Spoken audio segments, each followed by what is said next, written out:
Hi everybody, welcome back to another episode of Mavis and Me. Today I'm going to talk about some interaction that I had on the internet on some different site where I was actually on a service dog forum and we were talking about recognizing service dogs, and they were kind of talking about fake service dogs and things like that. And one lady came in with this comment saying, well, I asked him, I wondered if it was a real service dog, so I asked them where they got their vest. And when they said online, I knew it was a fake. So that didn't resonate with me very well, because that's where I get my vest. That's where I get most of my equipment, because that's the only option I really have. So I, wrote back on the thing, and I explained that, owner-trained service dog handlers have to purchase their equipment online generally, because that's the only option that we have. And she came back with a comment saying that if your dog is properly trained and well behaved, that you don't have to have a vest at all. And by putting a vest from the internet on your dog, you are encouraging other people to dress up their pets and bring them out into public as well, which I completely disagree. I think all service dogs generally should be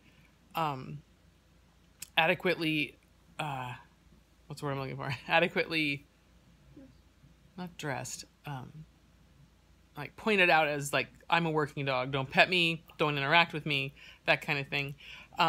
So I just thought I'd do a real quick video here about some of the prejudices and unsupportive comments that other service dog people give to each other. It's kind of disappointing that we can't all kind of band together as disabled people using, service dogs as equipment to get through our days. Instead, apparently, some people have to pick on, their peers. So one thing that is highly picked on in the service dog world is the size of the dog. I don't know why people think that a 5-pound Chihuahua can't be a service dog. That's ridiculous. It's still a dog. It can still do many tasks, maybe not mobility. I probably shouldn't be leaning on, a Chihuahua trying to go up and down stairs, but it can certainly tell me if I'm having, blood sugar issues, or maybe, seizure issues, or, it can do plenty of medical alert. So that's my first thing, is don't pick on the small dogs. Don't pick on the big goofy dogs. Don't pick on any dogs. Any dog can be a service dog. Any breed of dog could be a service dog if it has the right training and the right temperament for it. That moves us on to breeds. If your dog isn't a lab or a golden retriever, people oftentimes think that it's a fake. With Mavis, I don't get it too much, because I think, honestly, the general population thinks she's just an ugly Labrador, which is fine with me. But I think people who have, corgis or, Newfoundlands, dogs like that are kind of extreme. I think a lot of people don't think they're real service dogs. And that just because they're those breeds doesn't mean they aren't a true service dog.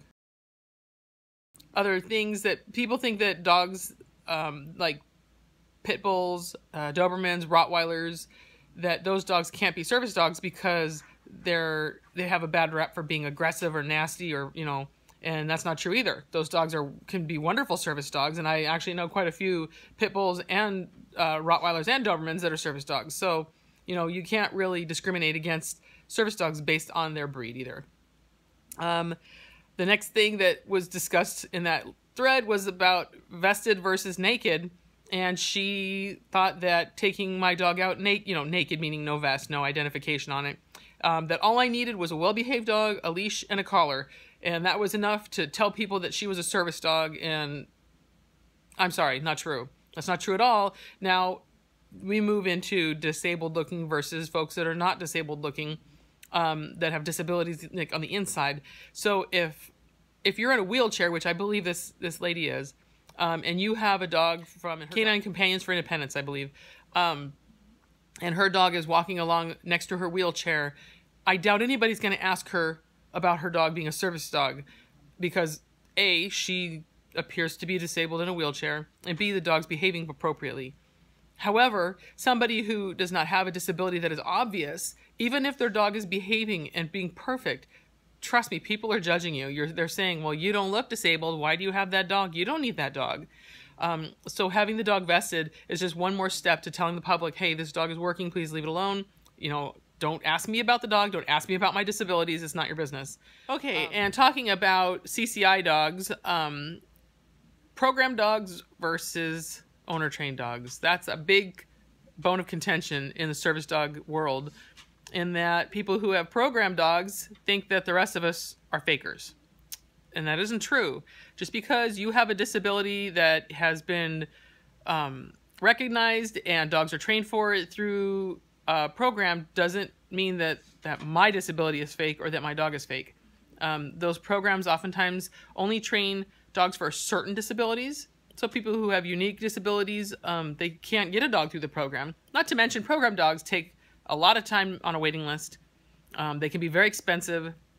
And there's other reasons why program dogs aren't for everyone.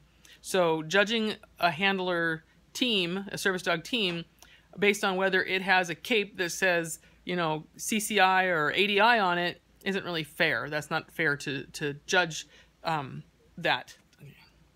The last thing I want to talk about, owner-trained versus program dogs, is that program dog owners, I think I hear them saying things like, well, I was sitting in this restaurant and this dog came in and it was shivering and you know it's not a service dog because it looks scared.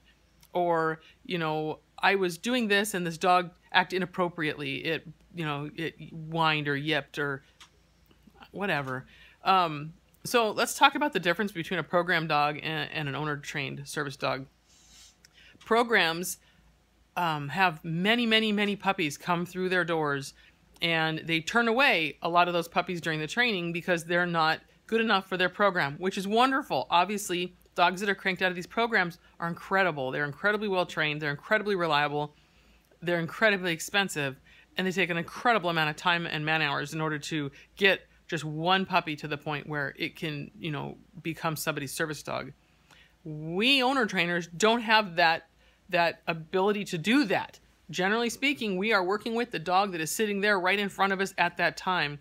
I've had a couple of dogs that I've tried to use as service dogs, and I washed them out of my program because for whatever reason, one I thought was a little too nervous out in public. She didn't enjoy the work enough to make it worth it. The other one was too anxious to just keep going. She loved it so much that she couldn't just stop and lay down and sit under a table quietly. She was like, let's keep going, let's walk, let's check out what's over there. So to me, those dogs weren't valuable assets for my issue, my disability.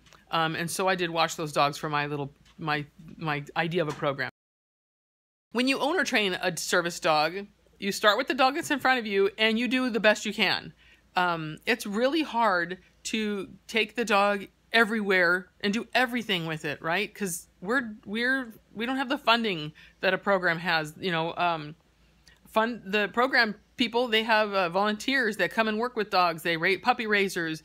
They have grants. They have donations. They have lots of expendable money and time from people that they can utilize to work on those program dogs. When an owner trainer is working with their dog, it's them and their dog. That's pretty much it. Some people will hire a trainer or take their dog to classes and that kind of thing, but a lot of people can't afford it or have a disability in that they can't really rely on themselves to be able to, you know, do those things or show up for those appointments or whatever. So they're trying their best to train their dogs to mitigate their disability out in public. And oftentimes they don't even want to get up and do anything that day. They just want to lay in bed, or they're hurting so bad, or they're having, you know, some medical issue that means that they're not working with those dogs 4 hours a day, 5 days a week, like a program dog might get.